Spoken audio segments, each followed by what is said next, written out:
Kaixo, egunon. Beitu, egiten ari gara inkesta bat, kasko erabilerari buruzkoa. Erantzungo zenituzke galdera batzuk? Bai, noski baietz. Bale, ordan emantzak eziko da. Egunero tortzen zara lanera bizikletaz? Bueno, egunero ez. Eguraldi ona bada, bai, baina bestela eguraldi txarra bada, orduan edo kotxez edo oinez, baita ere. Uste duzu seguro etortzen zarela institutora bidean? Bidean ez inondik inora. Gaur egungo zirkulazioarekin ezin da segurtasunean ibili bizikletaz. Bizikletaz etortzen zarenean kasko erabiltzen alduzu? Ez. Egia esan, nire ez. Hobetuko luke kasko erabiltzeak zure ziurtasuna? Bai, duderik gabe.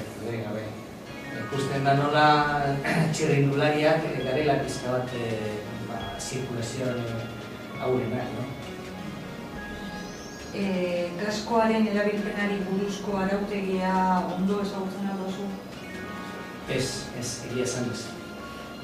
Badakit beharrezkoa dela, baina nahi esan ez dakit. Badaukazu kaskoa? Bai. Baina etxean, ez? Bai. Zure ustez kaskoaren derrigorrez erabiltzeak hobetuko luke orokorrean bide segurtasuna edo bizikletadunentzako segurtasuna bintzat? Bai, duderik gabe, neurri batian bai. Baina ez da hori bakarri bizikleta edo txirrindularien segurtasuna bitzeko edo betzeko ez da neurri bakarra. Badagoz beste baldintzak ere. Zateabeterako, bai, bide gorriak.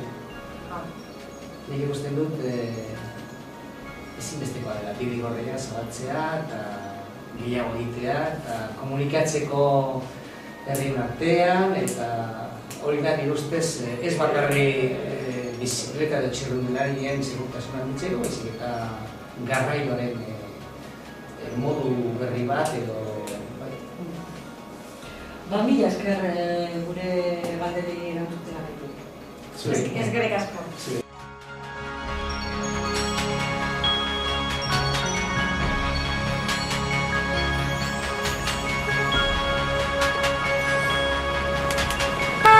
¡Contos!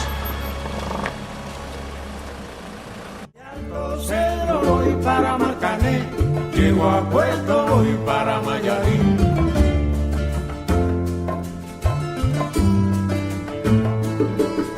De Alto Cedro voy para Marcané, llego a Puerto.